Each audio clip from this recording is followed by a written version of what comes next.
آپ کے اوپر جادو کر دیا گیا ہے، کالا جادو، اس کا اتار کروانا پڑے گا۔ جادو؟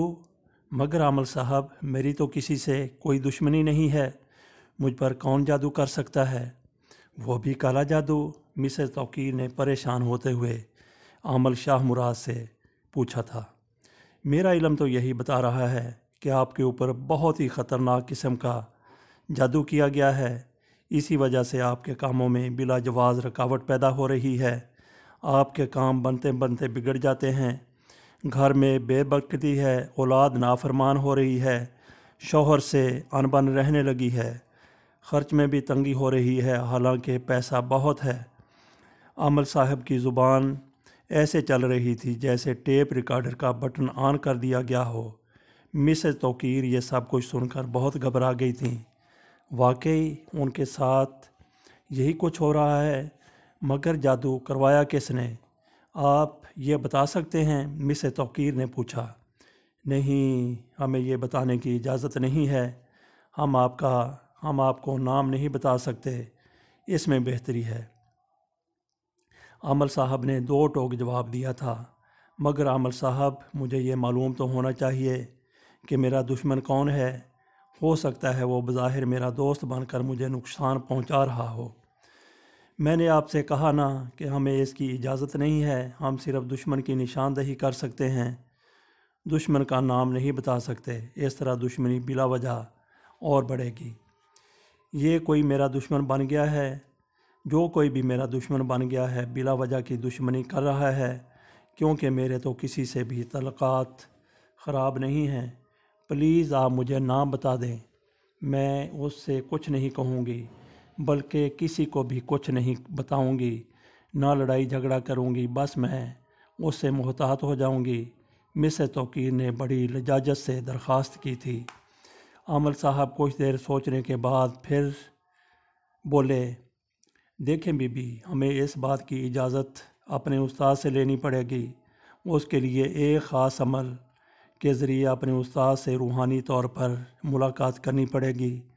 یہ بڑا مشکل کام ہے، اس کام میں خرچہ بھی بہت ہوتا ہے، بہت سارے بخورات جلانے پڑتے ہیں، مشک و عنبر کا استعمال ہوتا ہے، موکل کے ذریعے اس بات کا پتہ چلانا پڑتا ہے، اور موکل کو بلانے کے لیے ان چیزوں کا استعمال بہت ضروری ہے، ورنہ سب کو معلوم ہے میں کام کرنے کی فیس نہیں لیتا، کوئی اگر خوشی سے دے دے تو اور بات ہے۔ عامل صاحب نے بڑی خوبصورتی سے بڑے خطیر معاوضے کا مطالبہ کر دیا تھا۔ مسز توقیر کو یہ تو معلوم تھا کہ عملیات میں مختلف بخورات کا استعمال ضروری ہے، ان کو یہ بھی معلوم تھا کہ مشک و عنبر کی قیمت آسمان پر تھی، اور وہ یہ بھی جانتی تھی کہ موکلات کو بلانے کے لیے ان کا استعمال ضروری ہوتا ہے، لیکن وہ یہ نہیں جانتی تھی کہ موکلات کو بس میں کرنا ہر کسی کے بس کی بات نہیں ہے۔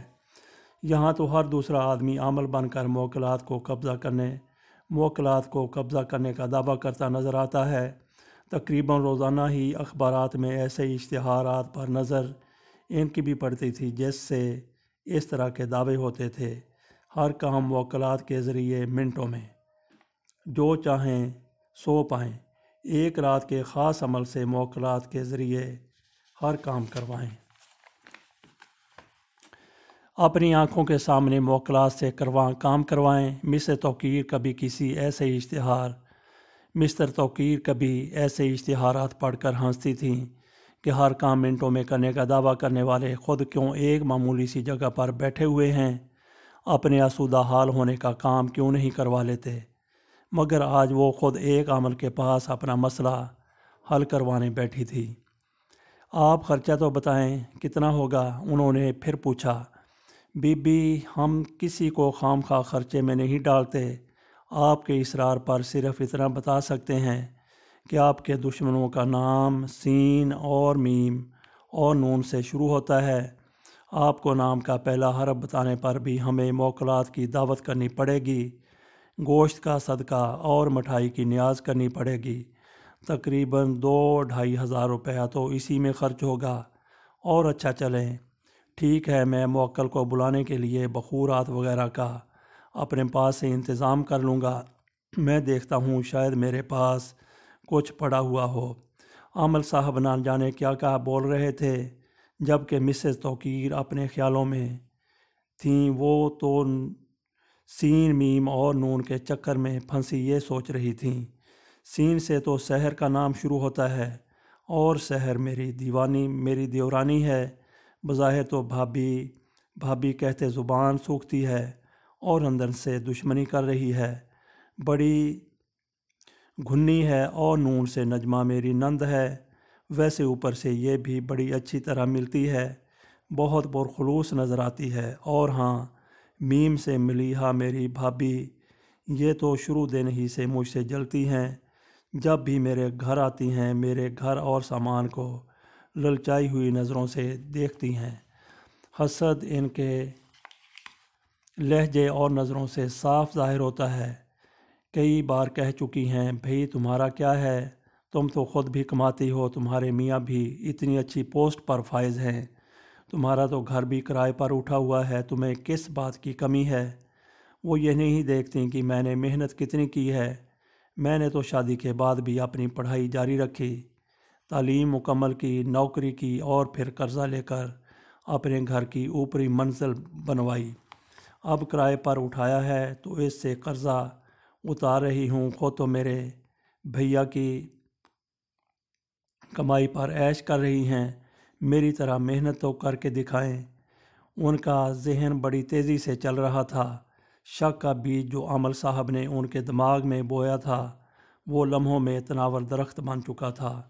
مسز توقیر ایسی تھی نہیں، وہ سیدھی سادی مگر اعلیٰ تعلیم یافتہ قدر مذہبی خاتون تھیں۔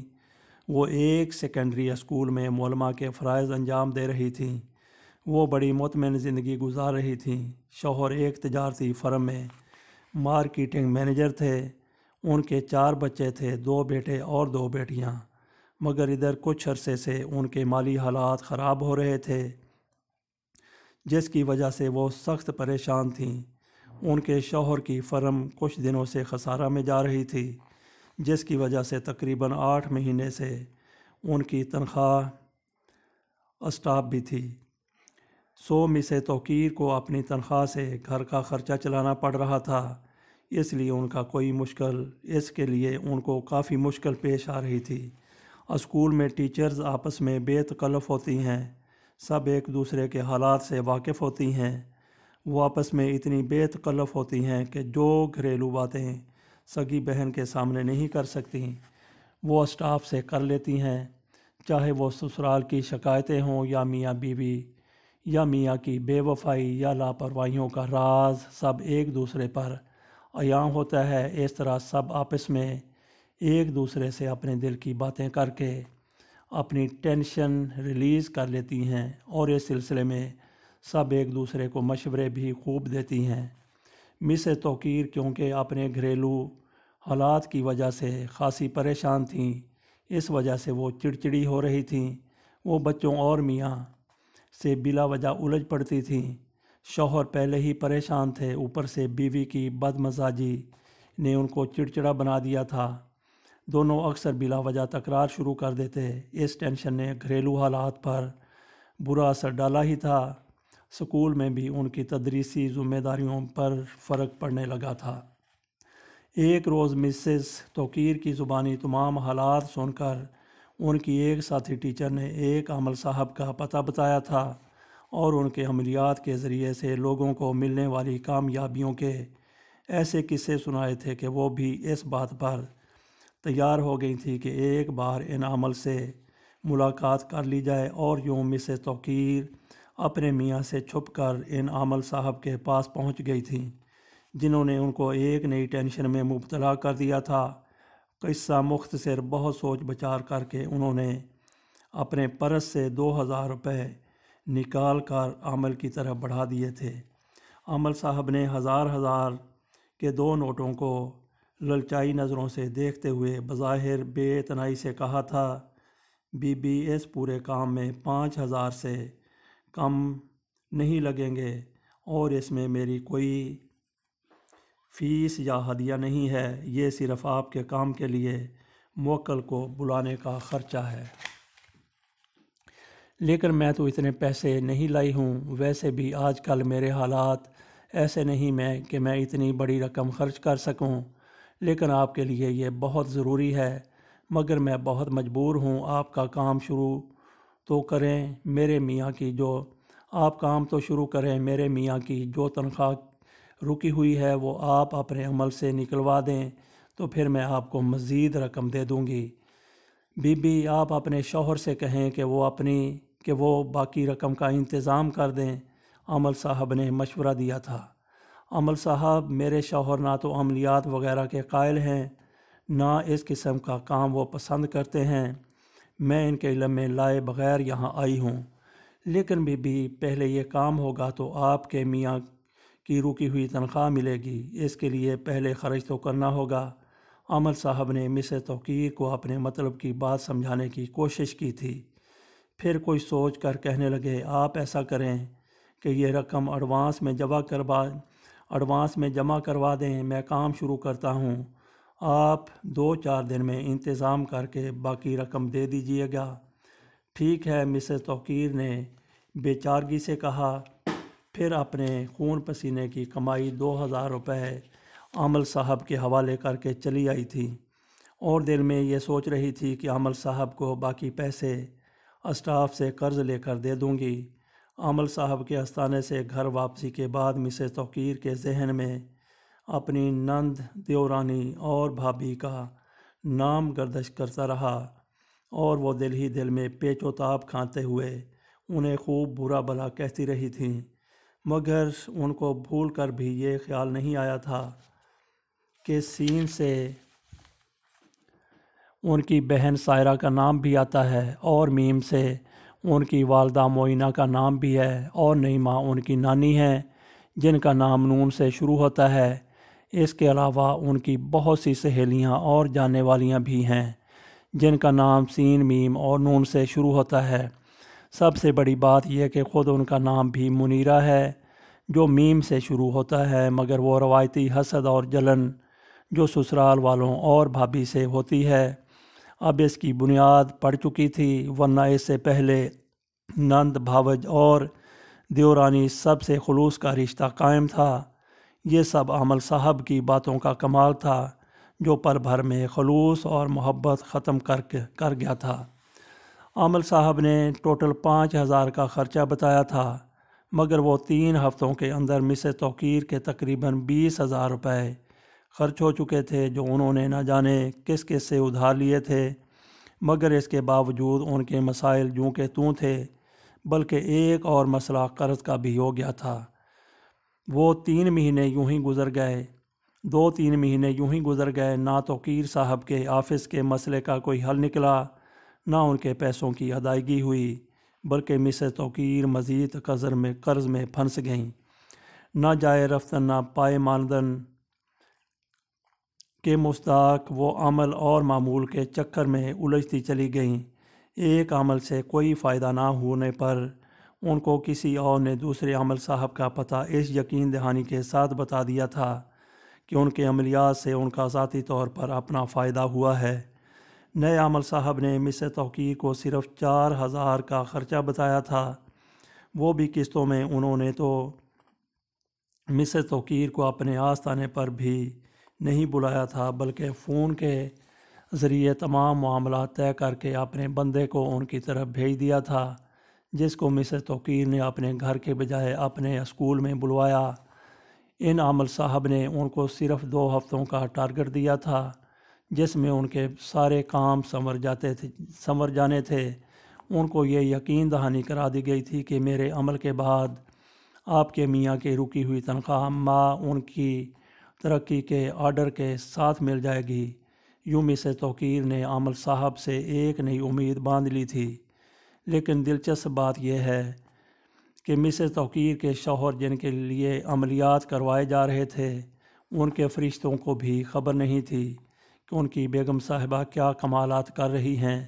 ویسے خبر بھی اسی میں تھی، ویسے خیر بھی اسی میں تھی کہ ان کو کچھ خبر نہ تھی، ورنہ مسز توقیر کا بسا ہوا گھر ڈگمگانے لگتا، اور کچھ خبر نہیں کہ ٹوٹ بھی جاتا، کیونکہ ان کے میاں تو ایسے معاملات کے شدید ترین مخالف تھے۔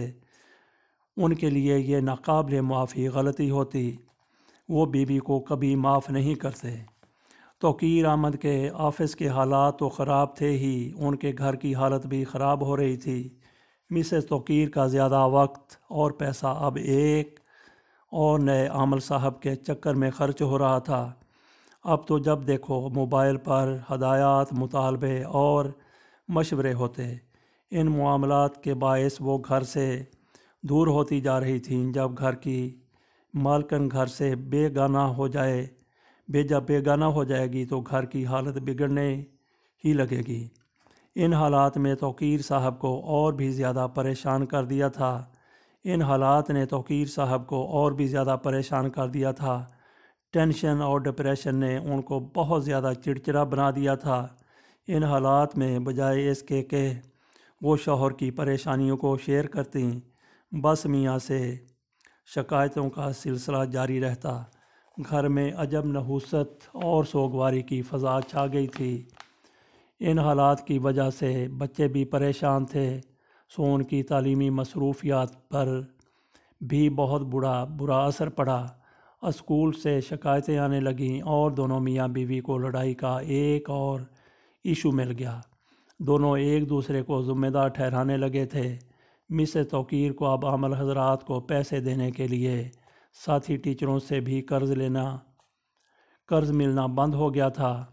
ٹیچریں اب کھلے عام کہتی، مسز توقیر کو تو مانگنے کی عادت ہو گئی ہے۔ ایک دن وہ ہر طرف سے پریشان اپنے حالات پر غور کر رہی تھی کہ عامل صاحب کا ایک نئے مطالبے کے ساتھ فون آ گیا۔ وہ کہہ رہے تھے، آپ کے لیے 7 شریف جا کر چڑھائی کرنی ہے، آپ کے لیے 7 شریف جا کر پڑھائی کرنی ہے۔ 11 دن کا چلہ ہے، روزانہ 11 کبوتر خرید کر آزاد کرنے ہیں۔ اس کے علاوہ پڑھائی کے لیے جن چیزوں کی ضرورت ہے اس کا بھی خرچہ آئے گا، پھر آنے جانے کا کرایہ اور کھانے پینے کا خرچ الگ سے ہے، وہ آپ کو دینا ہوگا۔ اور ہاں، روزانہ 11 مسکینوں کو 3 وقت کا کھانا بھی کھلانا ہے۔ مسز توقیر نے حساب لگایا تو خرچہ ہزاروں میں ہو رہا تھا۔ وہ بھلا کہاں سے اتنا خرچہ کرتیں؟ اصل مسئلہ تو پیسوں کی کمی کا ہی تھا، جس کو حاصل کرنے کے لیے انہوں نے مختلف عاملوں کا سہارا لیا تھا۔ انہوں نے اپنی اسی ساتھی سے اس بات کا تذکرہ کیا تھا، اس نے انہیں اس نئے عمل کا پتہ بتایا تھا۔ اس ٹیچر نے ساری بات سن کر بیگانگی سے کہا تھا، بھئی یہ خرچ تو کرنا پڑے گا، آخر تمہارا کام بھی تو ہو رہا ہے، مگر ابھی تک تو کوئی کامیابی نہیں ہوئی، کوئی آس بھی نہیں بندھی کہ میرا کام ہو جائے گا۔ بھئی عمل تو پورا ہونے دو۔ ٹیچر نے پھر لاپرواہی سے کہا تھا، عمل پورا ہونے کا خرچہ میں کہاں سے کروں؟ مسز توقیر نے زچ ہو کر کہا تھا، بھئی یہ تمہارا اپنا مسئلہ ہے۔ وہ یہ کہہ کر اٹھ کے چلی گئی تھی۔ مسز توقیر نے بہت سوچ سمجھ کر عامل صاحب کو فون پر بتایا تھا کہ میں اتنا خرچہ کرنے کی پوزیشن میں نہیں ہوں، آپ کو کوئی نہ کوئی انتظام تو کرنا ہی پڑے گا۔ اب تو میں اس عمل کی تیاری کر چکا ہوں۔ عمل کے لہجے میں دھمکی تھی۔ اس بات کے جواب میں وہ خاموش رہی تھیں۔ تو پھر عمل نے نرمی سے کہا تھا، دیکھیے بی بی، ہر عورت کے پاس زیورات کی شکل میں کچھ نہ کچھ ضرور ہونا چاہیے اور ہوتا ہے، وہ فروخت کر دیں، عمل کو بیچ میں ادھورا نہ چھوڑیں۔ اب انہیں صورتحال کی سنگینی کا کچھ اندازہ ہوا تھا۔ وہ سمجھ گئی تھیں کہ وہ بڑی دلدل میں پھنسی جا رہی ہیں۔ انہوں نے مزید کچھ کہے بغیر فون رکھ دیا تھا، مگر 2-3 دن کی خاموشی کے بعد ایک دن پھر عامل صاحب کا فون آ گیا، بی بی آپ نے مجھے فون ہی نہیں کیا، خیر یہ بتائیں کہ پیسوں کا انتظام ہو گیا ہے؟ میں نے تو آپ کو اسی دن جواب دے دیا تھا کہ میں اب کچھ نہیں کر سکتی۔ مسز توقیر نے صاف جواب دیا تھا، مگر بی بی میں آپ کے کام میں پھنس گیا ہوں، جب تک موکل کام مکمل نہیں کرے گا مجھے پریشان کرتا رہے گا۔ آپ عمل کو بیچ میں ادھورا